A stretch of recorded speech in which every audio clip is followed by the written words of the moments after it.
Welcome to vidonko.com। আমি Srabanti ma'am, তোমাদের ম্যাথসের ma'am. নিয়ে এসেছি নতুন অঙ্ক। চলো দেখে নিই কি প্রবলেম আছে।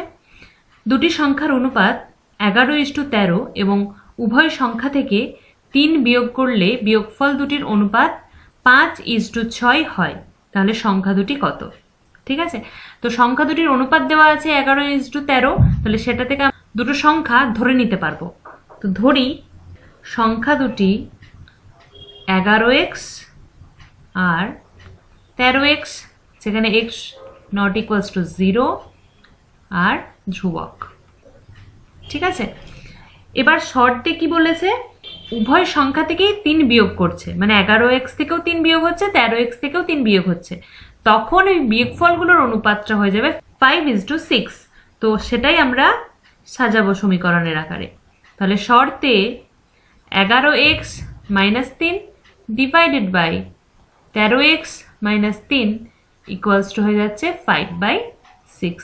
ওকে, এরপর ক্রস মাল্টিপ্লিকেশন, 6 দিয়ে এটাকে গুণ করব লবটাকে, মানে 66x minus 6 × 3 = 18 equals to 5 × 13 কত? 65x minus 5 × 3 = 15। বা আবার x গুলোকে একদিকে করব, 66x minus 65x equals to -15, আর বাম দিকে -18 আছে, ওটা ডান দিকে গেলে কি হবে? +18। বা এটা কত হচ্ছে? x equals to কত? -15 + 18 আছে, মানে 3 হয়ে যাবে। 18টা বড়, তাহলে +3 হয়ে যাবে। তাহলে x যদি 3 হয়ে যায়, সংখ্যা দুটো আমরা পেয়ে যাব। অতএব সংখ্যা দুটি হলো কত?